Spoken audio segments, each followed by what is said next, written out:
행정사무감사 기간 골프를 치고 회기 중에는 해외여행까지 다녀온 도의원이 최근 예산심사 기간에도 골프 행사에 참석한 사실이 드러났습니다. 오피스텔 세입자 수십 명이 거리에 나앉게 됐습니다. 소유주라고 믿었던 건설사가 신탁회사의 대출금을 갚지 않아 공매가 진행되고 있기 때문입니다. 수십 년 동안 도로로 사용되던 땅에 갑자기 울타리가 들어섰습니다. 땅 주인이 설치한 건데 길을 이용하던 주민들은 안전까지 위협받고 있습니다. 시청자 여러분 안녕하십니까? 계속해서 뉴스데스크 충북 소식입니다. 골프도 의정활동이라며 행정사무감사 기간에 골프를 치고 회기 중에 해외여행까지 다녀온 충북도 의원이 비판을 받고 있죠. 그런데 별다른 조치가 없는 사이 상임위원장을 맡고 있는 이 도의원이 예산심사 대신 골프 행사에 참석한 사실이 추가로 드러났습니다. 정재영 기자의 단독 보도입니다. 충북 도정에 대한 도의회 행정사무감사가 한창이던 지난달 7일 평일 낮 골프를 친 노금식 행정문화위원장. 2주 뒤에는 지역구 이장단을 따라 엿새간 동남아 여행까지 다녀왔습니다. 역시 연중 딱 2번뿐인 도의회 정례회 회기 중이었습니다. 노 위원장은 부적절했다면서도 지역민들하고 쳤으니 골프도 의정활동이라고 주장했습니다. 진상조사를 통해 필요한 조치를 하겠다던 충북도의회는 조례나 규칙 위반으로 볼 수 없다는 결론을 냈고 조례나 행동 강령이라든가 이런 거 명백히 위배되는 이런 행위라고 볼 수는 없기 때문에 이것을 갖다 특별히 어떤 징계를 하기에는 다소 무리가 있다 이렇게 보고요. 당 윤리규칙에 관련 금지 규정을 두고 있는 소속 정당 국민의힘은 일주일 넘게 조사를 벌이고 있습니다. 진상조사는 얼추 마무리된 상황이고 개인 소명 절차를 들은 후에 윤리위 회부 여부를 결정할 예정입니다. 그 사이 노금식 위원장의 일탈은 또 이어졌습니다.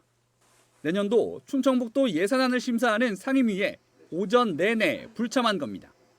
반성한다는 입장을 밝힌 지 사흘 만이었습니다. 당일 예산안 심사 진행은 노 위원장 대신 부위원장이 맡았습니다. 성원이 되었으므로 제413회 충청북도의회 정례회 제4차 행정문화위원회를 개회하겠습니다. 노 위원장이 예산안 심사 대신 찾은 곳은 이번에도 골프장이었습니다. 지역구 골프동호회의 연말결산 행사였는데 축사를 부탁받고 간 자리였습니다. 골프장에 가기 전엔 한 종교단체의 시설 개소식에도 들렀습니다. 노 위원장은 부위원장에게 회의 진행 기회를 주려고 자리를 일부러 비켜준 것이라고 해명했습니다. 의정활동을 어떻게 기본적인 소양과 책임을 가지고 해야 되는지에 대한 기본조차 서 있지 않다라는 말이라고 보여지고요. 사실은 주민의 혹은 언론의 비판으로부터 전혀 귀담아 듣지 않겠다라는 선언을 한 것과 같다고 생각합니다. 민주당 충북도당도 성명을 통해 도의회와 국민의힘 충북도당의 책임 있는 대응을 촉구하는 한편 노금식 위원장의 진심 어린 사죄와 책임지는 자세를 주문했습니다. 한편 충북도의회는 이번 정례회가 끝나는 대로 추태 논란으로 미뤘던 해외 연수를 떠납니다. MBC 뉴스 정재영입니다. 음주운전으로 무리를 빚었던 제천시의회 김수환 의원에 대해 30일간의 출석 정지가 내려졌습니다. 제천시의회는 오늘 본회의에서 김수환 의결에 대한 제명안이 표결 끝에 부결되자 출석 정지 30일 징계안을 다시 상정해 최종 가결했습니다. 앞서 제천시의회 윤리특별위원회는 술에 취한 상태로 교차로에 있던 차 안에서 잠을 자다 경찰에 적발된 김 의원에 대해 제명을 의결했습니다. 충북도 의회가 제천 스포츠센터 화재 참사 피해자들을 위한 보상대책 마련을 촉구했습니다.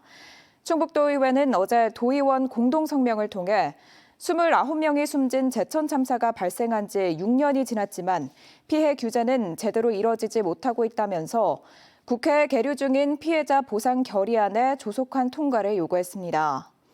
이들은 또 충청북도를 상대로 한 소송에서 패소한 유가족들은 막대한 소송 비용을 부담해야 하는 이중고를 짊어지고 있다면서 대책 마련이 필요하다고 강조했습니다. 증평의 한 오피스텔 세입자 수십 명이 보증금을 돌려받지 못한 채 거리에 나앉을 처지에 놓였습니다. 소유주인 건설사가 신탁의 오피스텔 건물을 넘긴 뒤 대출금을 갚지 않아 공매가 진행되고 있기 때문인데요.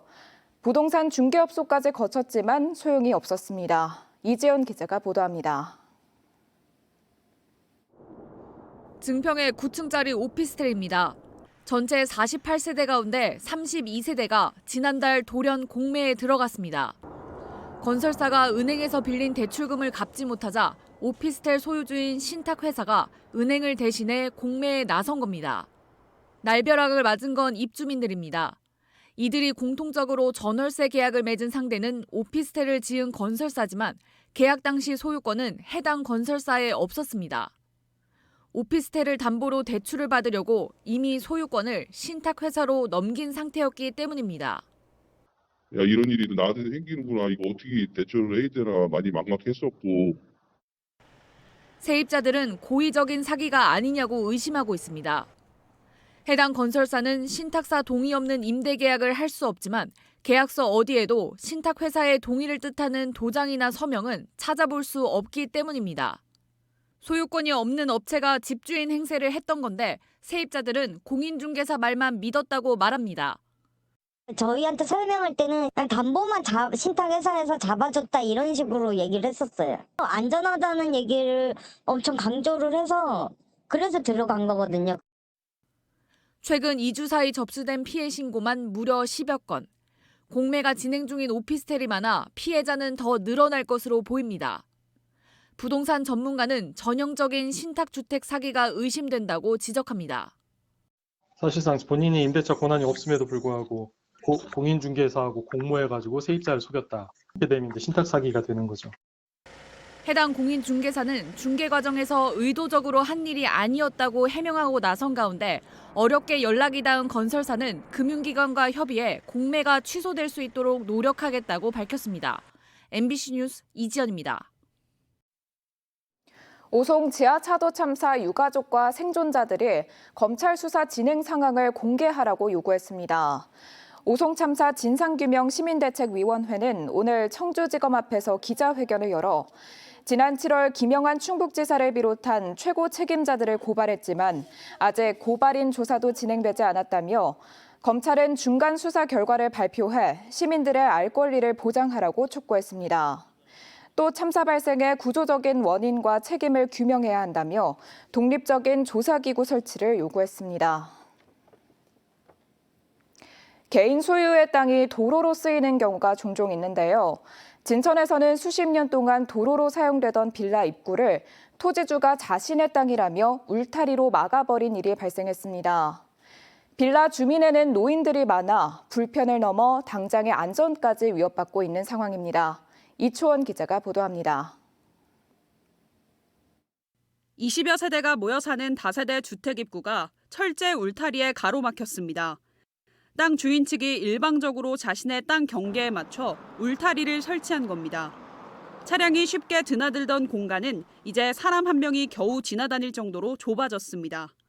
펜스가 설치되면서 도로폭이 좁아졌는데요. 주민들은 하나뿐인 통행로가 막혔다며 어려움을 호소하고 있습니다. 차량 통행이 불가능해지면서 주민들은 정상적인 일상생활도 힘들어졌습니다. 구르막도 이렇게 언덕으로 올라온단 말이에요. 이렇게 택배 기사도 힘들어 죽겠어요. 주민 대부분을 차지하는 노인들은 당장 외출도 쉽지 않습니다. 연세 많은 노인들이 사시고 약간 치맥기 있는 어른도 있으니까 주간보호에 다니시는 어른들도 계시거든. 지금은 그 차가 못 들어오니까. 더 큰 문제는 다가오는 겨울입니다. 아침 저녁으로 기온이 뚝 떨어져 초겨울 쌀쌀한 날씨가 이어지고 있지만 난방연료는 배달이 어렵기 때문입니다. 보일러 돌려야 되는데 LPG 가스 같은 게 안 들어오고 기름 떼시는 분은 또 기름을 못 넣고 그러니까는 생활이 안 되는 거지. 토지 소유자 측은 울타리 설치가 법적으로 문제 없다는 입장입니다. 30여 년 전 건물을 지을 당시부터 도로로 사용하도록 편의를 제공해왔지만 이제라도 제대로 된 보상을 받아야 한다는 겁니다. 저는 한 사람이고 그건 다세대니까 저는 그분들끼리 의견을 모아가지고 저한테 몇 가지 제안을 해주시는 게 더 맞다고 생각을 해요. 민원이 빗발치는 상황이지만 자치단체는 문제 해결에 소극적입니다. 도로로 건축 허가를 받은 건 맞지만 사유지다 보니 손을 쓸 수 없다는 겁니다. 건물 이외의 진입도로에 대해서 개인 소유의 재산권을 행사하는 사항이기 때문에 현재로서는 주민 간과 토지주 간의 협의를 통해서 해결할 수 있는 이게 유일한 방법이고요. 30여 년 동안 사용해온 유일한 통행로가 갑자기 차단되면서 고립된 주민들의 피해는 갈수록 커지고 있습니다. MBC 뉴스 이초원입니다. 충북의 가습기 살균제 피해 신고자가 200명을 넘어섰습니다. 청주 충북환경운동연합과 환경보건시민센터 조사 결과 지난 7월 말까지 충북의 가습기 살균제 피해 신고자는 모두 201명으로 이 가운데 56명이 숨졌습니다. 가습기 살균제 피해 구제 특별법에 의한 구제 대상 인정자는 117명으로 전체의 56%에 그쳤습니다. 이들은 충북 지역에서 가습기 살균제에 노출된 사람은 27만 5천여 명, 피해자는 2만 9천여 명에 이를 것으로 추산했습니다.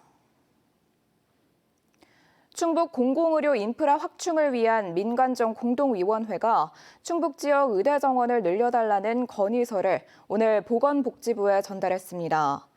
민관정 공동위원회는 충북의 열악한 의료 환경 개선을 위해서는 지역에서 양성하는 의사 규모를 늘려야 한다면서 충북대 의대 정원을 현재 49명에서 150명 이상으로 늘릴 것을 건의했습니다.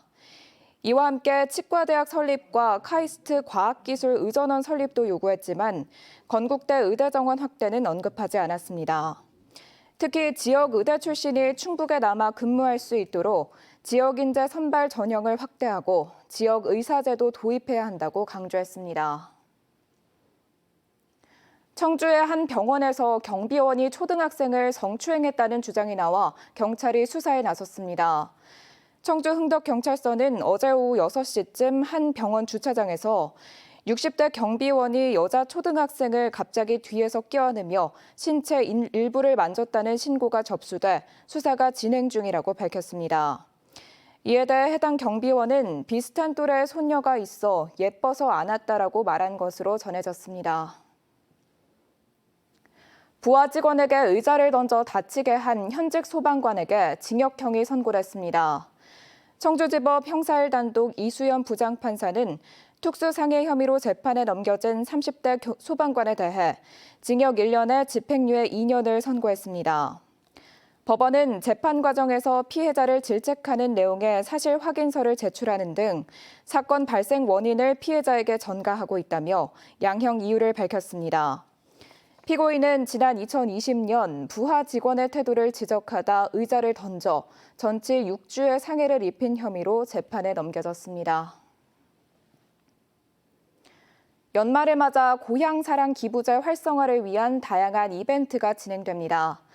제천시는 오늘부터 오는 26일까지 10만 원 이상 제천시에 기부하고 답례품 주문까지 마친 기부자 50명을 추첨해 3만 원 상당의 인기 답례품을 지급합니다. 앞서 충청북도와 음성, 옥천, 진천, 괴산도 고향사랑 기부제 참여자를 대상으로 추첨을 통해 치킨 교환권이나 답례품을 증정하기로 했습니다. 연말정산을 앞두고 고향사랑 기부제에 참여하는 사람들이 크게 늘고 있습니다. 옥천구는 하루 평균 2~3명가량이었던 기부자가 이번 달 들어 닷새 동안 86명이 몰렸다고 밝혔습니다. 대부분 연말정산 세액공제 100% 혜택을 받는 10만 원을 기부했습니다. 옥천구는 총 기부액의 2억 원, 참여자는 1,100명을 넘어섰습니다. 지금까지 뉴스데스크 충북 소식이었습니다. 시청해주신 여러분 고맙습니다.